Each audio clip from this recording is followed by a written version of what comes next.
शांति। आज की तारीख है 16/11/14 और आज इंटरनेशनल योगा डे है। तो आप समझ गए होंगे कि आज संडे है।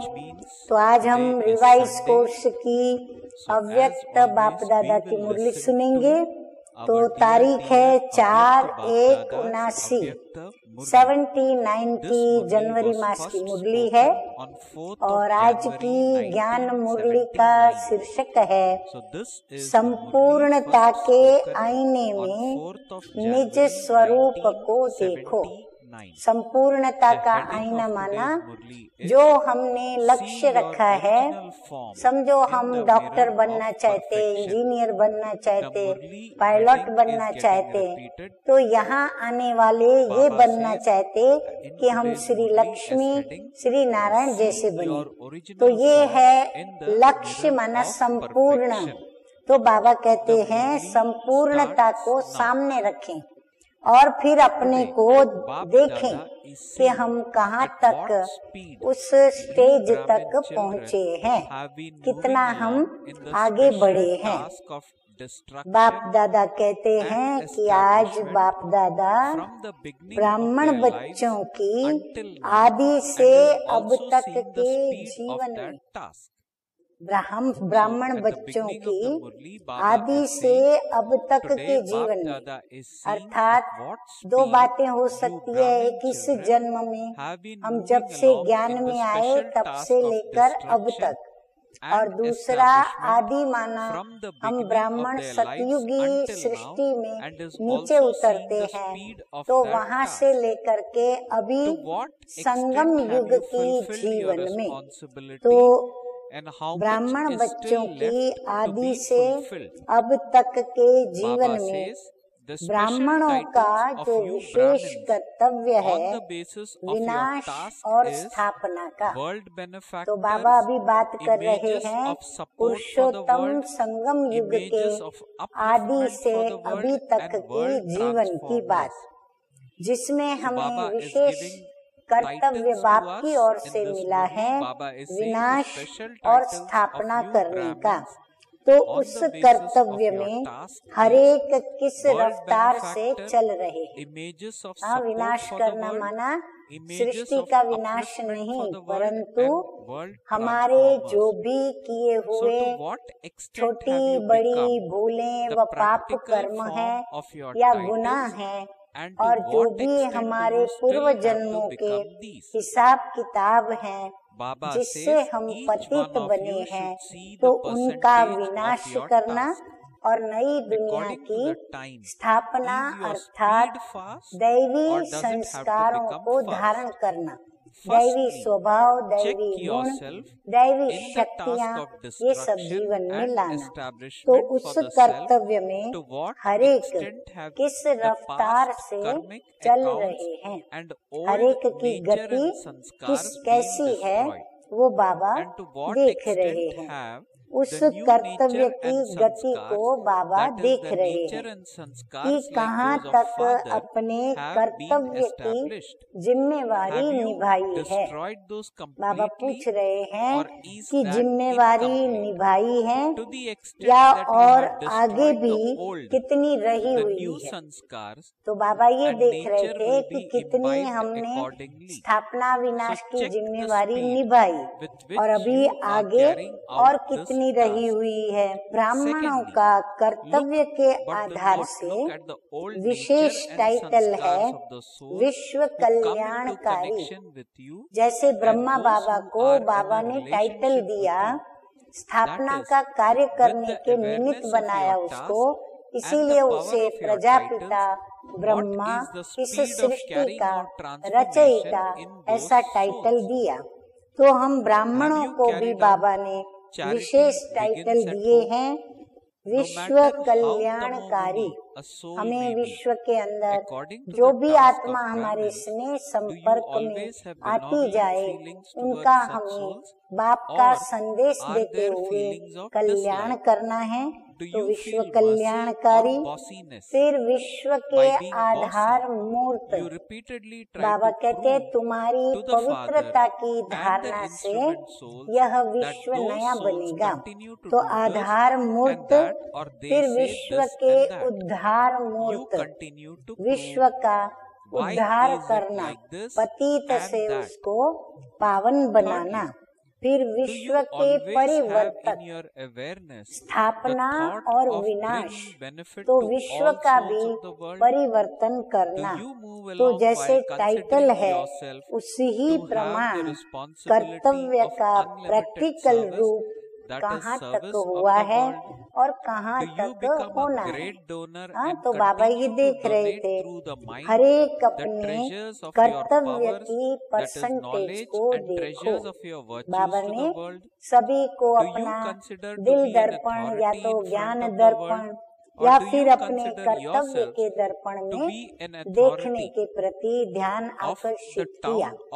समय प्रमाण स्पीड तीव्र है या अभी तीव्र होनी है, हाँ क्या है वो देखना है। तो पहली बात स्वयं को चेक करो कि स्वयं प्रति विनाश और स्थापना के कार्य में पास्ट के हिसाब किताब और पुराने स्वभाव संस्कार कहाँ तक विनाश किए हैं। खास बाबा कहते पहले ये देखो कि अपना हिसाब किताब कहाँ तक मिटाए और नए स्वभाव संस्कार अर्थात बाप समान स्वभाव और संस्कार की स्थापना कहाँ तक की। संपूर्ण विनाश किया है व अधूरा किया है। बाबा कहते ये भी देखो कि पूरा विनाश किया या अभी थोड़े हिसाब किताब विनाश किए और थोड़े बाकी हैं। जितना पुराना विनाश किया है उतना नया संस्कार व स्वभाव धारण होगा। अब जितनी परसेंटेज में हिसाब किताब खत्म किए उतनी परसेंटेज वो जगह हमारे नए दैवी स्वभाव संस्कार या बाप समान दैवी स्वभाव संस्कार हमारे अंदर भरते जाएंगे, माना धारणा होगी। तो चेक करो किस गति से यह कार्य कर रहे हैं। दूसरी बात, स्वयं के संपर्क में आने वाली और संबंध में आने वाली व संपर्क और संबंध में रहने वाली आत्माएं जो हैं उनके पुराने संस्कार स्वभाव देखते हुए न देखो, अर्थात अपने कर्तव्य की स्मृति के द्वारा व अपने टाइटल की समर्थि के द्वारा उन आत्माओं में भी परिवर्तन करने के कार्य की गति कहाँ तक है। बाबा कहते फिर ये देखो कि जो आपके संपर्क में आत्माएं आई हैं, जो आपके संबंध में आत्माएं रहती हैं, तो उन्हों के भी पुराने स्वभाव संस्कारों को आप देखते हुए नहीं देखते। और फिर आपको जो कर्तव्य के ऊपर टाइटल मिले हैं तो उस कर्तव्य के टाइटल को स्मृति में लाते हुए, क्योंकि स्मृति से सामर्थ्य आएगा, फिर वो सामर्थ्य के द्वारा उन आत्माओं का परिवर्तन करने का कार्य किस गति से कहाँ तक हुआ है। इतनी अच्छी बात बाबा ने बताई। अब बाबा कहते हैं चैरिटी बिगेन्स एट होम किया है।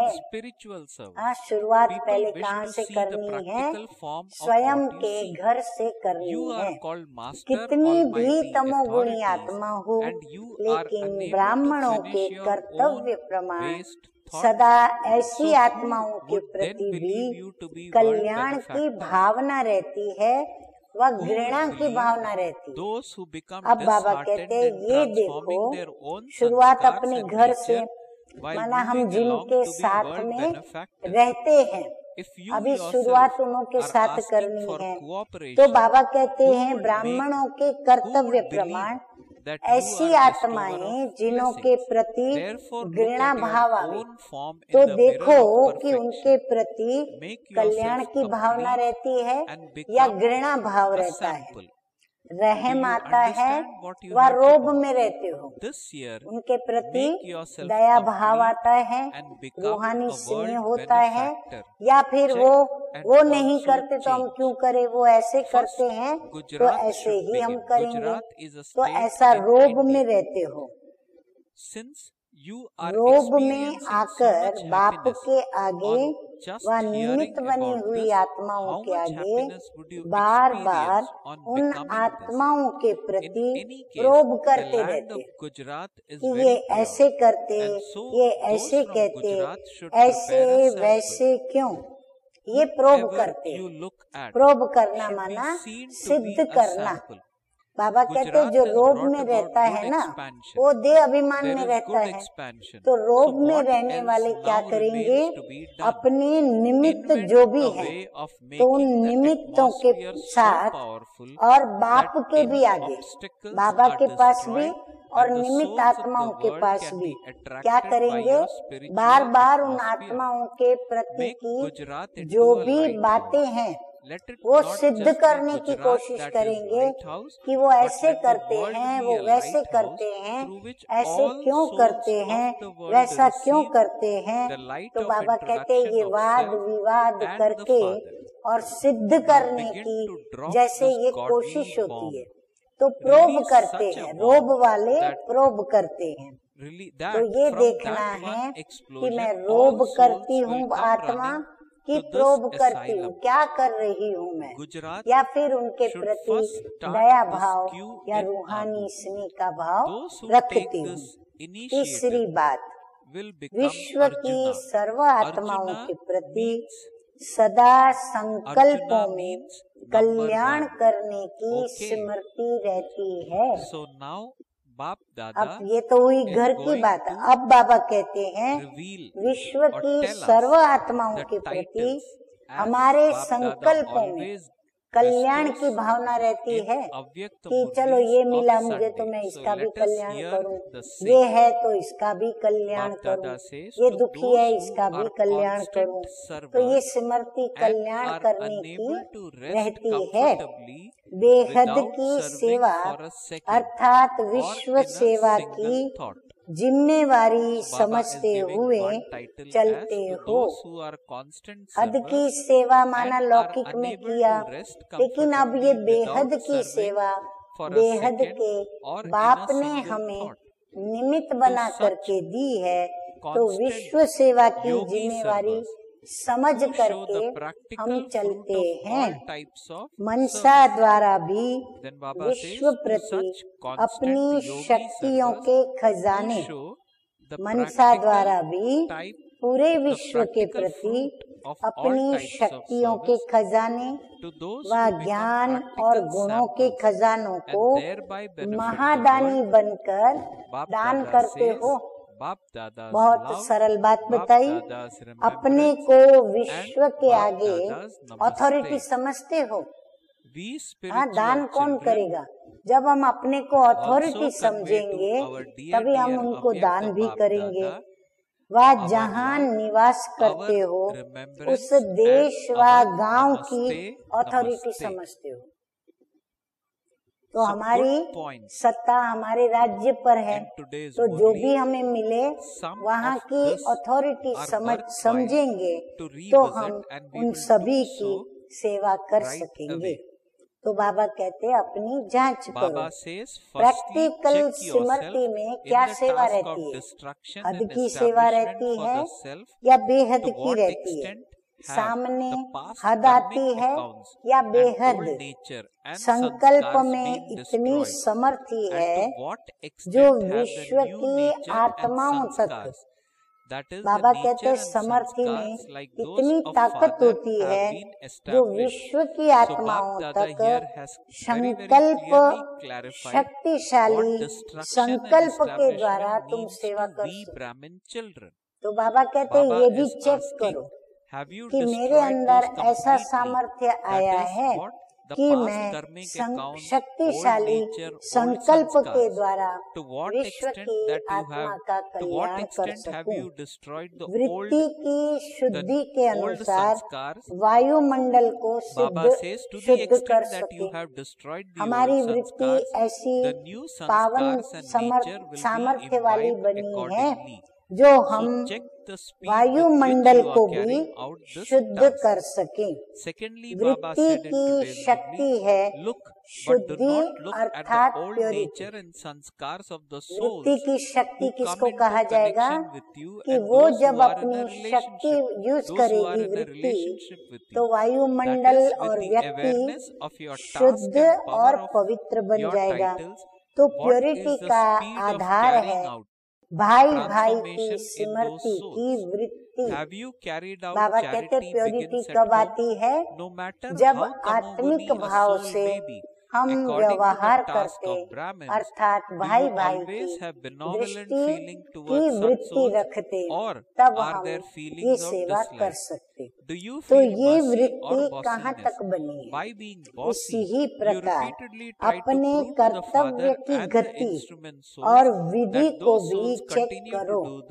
जब तक स्वयं में विनाश और स्थापना का प्रैक्टिकल स्वरूप नहीं लाया है, तब तक पूरे विश्व में कर्तव्य की प्रत्यक्षता होना भी स्वयं की गति प्रमाण ही होगा। यदि हमारी विनाश और स्थापना की गति स्लो है, धीमी है, तो बाबा कहते हैं विश्व में कर्तव्य की प्रत्यक्षता भी उसी ही गति के प्रमाण होगी। क्योंकि आज विश्व की आत्माएं देखकर सौदा करने वाली है, सिर्फ सुनकर मानने वाली नहीं है। तो उनकी जो यथार्थ मान्यताएं हैं, उन मान्यताओं को मानने के लिए पहले स्वयं उन मान्यताओं का स्वरूप बनना पड़ेगा। अब उनकी जो यथार्थ मान्यताएं हैं, उन मान्यताओं को हम माने, उसके पहले हमको क्या करना पड़े कि हमको बाबा कहते हैं स्वरूप बनना पड़े उनकी मान्यताओं के हिसाब से। जैसे वो उनकी मान्यताएं हैं कि भाई धार्मिक वृत्ति के लोग या आध्यात्मिक मार्ग में चलने वाले, उनके जीवन के अंदर ये गुण होते, ये गुण होते, ये विशेषता होती, ऐसी उनकी दिनचर्या होती। तो वो उनकी मान्यताएं जो हैं, उनका प्रैक्टिकल प्रूफ उनको हम अपने स्वरूप के द्वारा दिखाएं, तभी वो मानेंगे। जिस स्वरूप के सैंपल के द्वारा सौदा सिंपल समझ में आएगा, जिससे उनको ये धार्मिक सौदा या आध्यात्मिक सौदा कि अगर ये ज्ञान को सुनेंगे, धारण करेंगे, तो नई दुनिया के अंदर आप उच्च पद पाएंगे, ऐसा वो उनको सिंपल समझ में आएगा। नहीं तो अब तक अनेक अल्पज्ञ अयथार्थ मान्यताओं के द्वारा मेजॉरिटी आत्माएं विश्व परिवर्तन व स्वयं का परिवर्तन अति मुश्किल व असंभव समझ बैठे हैं। तो बाबा कहते हैं नहीं तो ये अल्पज्ञ बुद्धि वाली आत्माएं, उनकी ये जो मान्यताएं हैं जो वास्तव में यथार्थ नहीं है, तो वो मेजॉरिटी आत्माएं विश्व परिवर्तन और स्वयं का परिवर्तन होना बड़ा मुश्किल समझते हैं और असंभव समझते हैं। क्योंकि जैसे मान्यता है कि गर्भगृह में रहते हुए युगल मूर्त पवित्र नहीं रह सकते, आग और कपूर इकट्ठा नहीं रह सकते। तो ये जो मान्यता है, वो मान्यता उन्हें पवित्रता की बात मानने के लिए, जैसे उनको यही अंदर में आएगा कि ये तो बिल्कुल असंभव है, तो जहाँ असंभव समझेंगे वहाँ कदम तो उठाएंगे ही नहीं। तो बाबा कहते हैं वो ऐसी मान्यताओं को पकड़ के बैठे हैं। इस कारण दिल शिकस्त की बीमारी ज्यादा है। तो बाबा कहते हैं इस कारण क्या होता है कि उन लोगों को दिल शिकस्त हो जाते हैं, जो धारण नहीं कर पाएंगे तो नेचुरल है उनको क्या होगा, अंदर में दिल छोटी हो जाती है कि हम ये नहीं कर पाते हैं। ऐसी दिल शिकस्त आत्माओं को प्रैक्टिकल परिवर्तन के द्वारा ही, आंखों देखी वस्तु द्वारा ही हिम्मत व शक्ति आ सकती है। तो बाबा कहते हैं ऐसी जो दिल शिकस्त आत्माएं हैं, जो अपने को इन बातों के लिए कमजोर समझती हैं या अपने को कम ताकत वाला महसूस करती हैं, वह प्रैक्टिकल परिवर्तन करने के लिए स्वयं को असमर्थ समझती हैं, तो वो आत्माओं को यदि हमको मनाना है, उनको यदि यहाँ बुलाना है, तो बाबा कहते हैं वो आंखों देखी वस्तु को जब देखेंगे, प्रैक्टिकल प्रूफ देखेंगे, तभी उनके अंदर कुछ हिम्मत और शक्ति आ सकती है। सुना बहुत है, सुना तो दुनिया में देखो आज भी कितने साधु संत महात्माएं, कितने धार्मिक पुस्तक या कितने भी वेद शास्त्र पुराण, बहुत कुछ सुना है, लेकिन बाबा कहते हैं कि अब देखना चाहते हैं, अभी सुनना नहीं चाहते, सुन सुन करके थक चुके हैं। अब प्रैक्टिकल में देखना चाहते हैं कि जो सुनाने वाले हैं वो जो भी सुना रहे हैं वो उनके प्रैक्टिकल जीवन में दिखाई पड़ता है, तो वो देखना चाहते हैं, प्रमाण के द्वारा परिवर्तन चाहते हैं, उनको प्रैक्टिकल प्रूफ चाहिए, साबिती चाहिए, सबूत चाहिए। तो जब वो प्रैक्टिकल सबूत देखेंगे तो बाबा कहते हैं कि फिर वो परिवर्तन की चाहना रखेंगे। तो विश्व परिवर्तन के लिए व विश्व कल्याण के लिए सदा स्व कल्याण पहले सैंपल के रूप में दिखाओ। तो बाबा कहते हैं विश्व का परिवर्तन करने के लिए पहले क्या करो, स्व का परिवर्तन सैंपल के रूप में उनको दिखाना पड़े।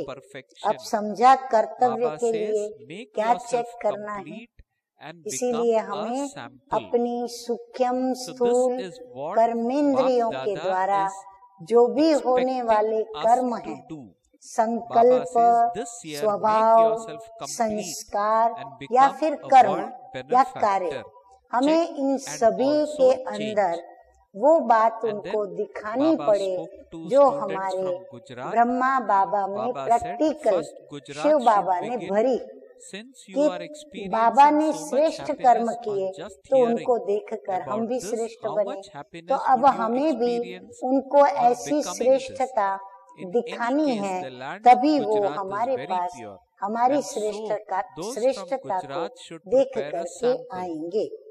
विश्व कल्याण की सेवा के क्षेत्र में ध्यान से सुने, विश्व कल्याण के सेवा के क्षेत्र में सहज सफलता का साधन, सहज सफलता प्राप्त करनी हो तो बाबा कहते हैं प्रत्यक्ष प्रमाण के द्वारा बाप की प्रत्यक्षता है।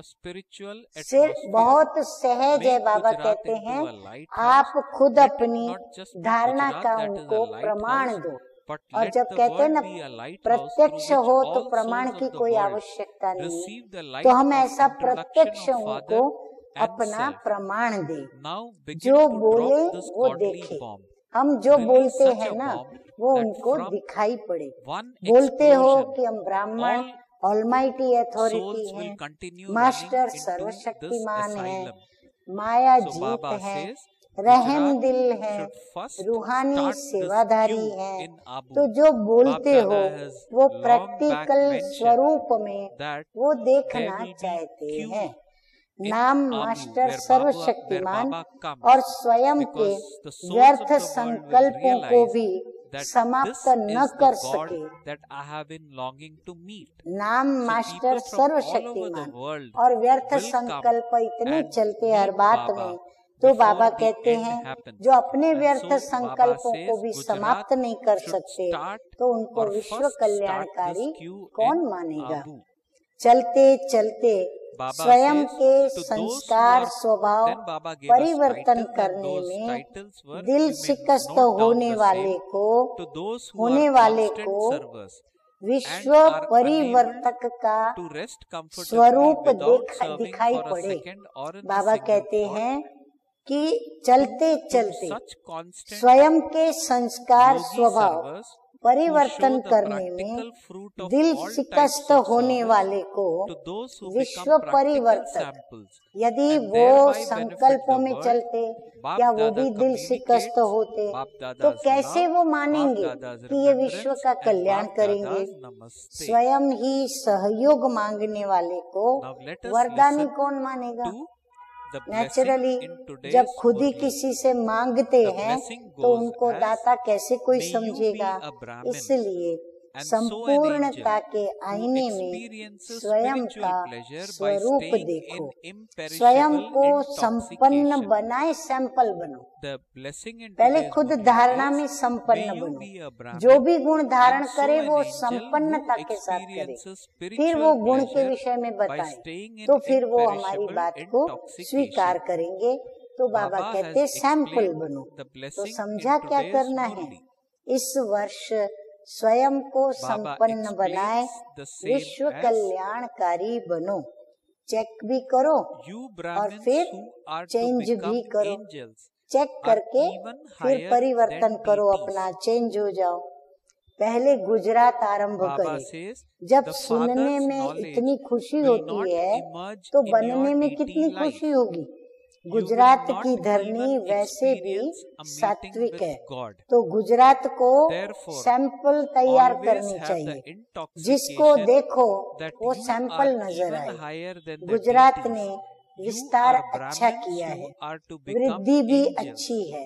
अब बाकी क्या करना है, तो बाबा कहते हैं ऐसी विधि करो जो ऐसा वायुमंडल पावरफुल हो जिससे विघ्नों का विनाश भी हो और विश्व की आत्माओं की आकर्षण भी ऐसे रूहानी वायुमंडल के तरफ हो। गुजरात को बाबा ने होमवर्क दे दिया कि अब क्या करना है इस वर्ष। गुजरात को लाइट हाउस बनाओ। बाबा कहते लाइट हाउस बनाओ। न सिर्फ गुजरात लाइट हाउस हो बल्कि पूरा विश्व लाइट हाउस बने, जिस द्वारा विश्व की आत्माओं को स्वयं के व बाप के परिचय की रोशनी मिले। बाबा कहते हैं खाली गुजरात लाइट हाउस ना बने, लेकिन पूरा ही विश्व ऐसा लाइट हाउस बने जो कोई भी आत्मा स्वयं को परखे, पहचाने और अपने बाप को भी परखे और पहचाने। माना आत्मा की और परमात्मा की उसको रोशनी मिले। परमात्म बॉम्ब आरंभ करो। बाप को प्रत्यक्ष करना ये है परमात्म बॉम्ब। और वो कैसे प्रत्यक्ष होगा, हमारी संपन्नता के द्वारा। तो हमें पहले संपन्न मूर्त बनना पड़े, तब बाप प्रत्यक्ष हो, तब ये परमात्म बॉम्ब फूटे और लोगों को ये परमात्म बॉम्ब के द्वारा बाबा कहते हैं कि आत्माएं दौड़ती हुई, बॉम्ब फूटेगा तो उसकी बड़ी जोरों से आवाज आएगी, तो उसकी ठका से क्या होगा। तो बाबा कहते हैं ऐसा बॉम्ब फेंको जो एक ठका होने से ही आत्माएं दौड़ती हुई अपने असलम में पहुंच जाए, जहाँ उनको सहारा लेना है, जहाँ उनको अपने को बचाने का आसरा लेना है, तो अपने आसरे के स्थान पर वो पहुंच जाए। पहले गुजरात आबू में क्यों शुरू करे। बाबा कहते पहले क्यों कहाँ से शुरू हो, पहले गुजरात क्यों शुरू करे, जो ओटे सो अर्जुन हो जाएगा। अब जो इसमें पहले करेगा वो अर्जुन बन गए। अर्जुन अर्थात पहला नंबर, अर्जुन अर्थात प्रभु के अंग संग पहला नंबर। अच्छा, ऐसे सदा सेवाधारी, सेकंड व संकल्प भी, सेवा के बिना चैन ना आवे, एक सेकंड भी और एक संकल्प भी सेवा के बिगड़ न हो और उनको चैन न आवे।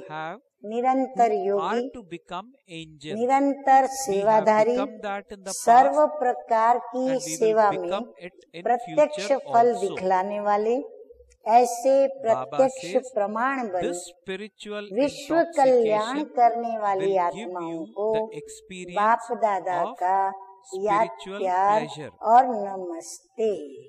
हम रूहानी बच्चों का रूहानी बाप दादा को याद प्यार, गुड मॉर्निंग और नमस्ते नमस्ते। अब हम सुनेंगे आज का वरदान और स्लोगन। तो आज का वरदान है अविनाशी नशे में रहे, रूहानी मजे और मौज का अनुभव करने वाले ब्राह्मण सो फरिश्ता भव। नशा, नशा क्या करता है, नशा करने वाला मजे लेता है, मौज करता है, तब तो मजे भी ले पाता है। तो बाबा कहते हैं आपका है ज्ञान का, योग का अविनाशी नशा जो बाप हमको चढ़ाते हैं। तो ऐसे अविनाशी नशे में रहकर रूहानी मजे, सारी रूहानी जो प्रॉपर्टी है हमारे पास उनसे हम मजे लें और फिर मौज का अनुभव करें, खूब आनंद का, खुशी का, हर्ष का अनुभव करें। तो ऐसा अनुभव करने वाले ब्राह्मण सो फरिश्ता भव। आप ब्राह्मण सो फरिश्ता देवताओं से भी ऊंचे हो। अपनी महिमा ध्यान से सुनो। आप ब्राह्मण सो फरिश्ते देवताओं से भी ऊंचे हो। देवताई जीवन में बाप का ज्ञान इमर्ज नहीं होगा, न वहाँ बाप होंगे और न वहाँ हमारा ये ईश्वरीय ज्ञान इमर्ज होगा।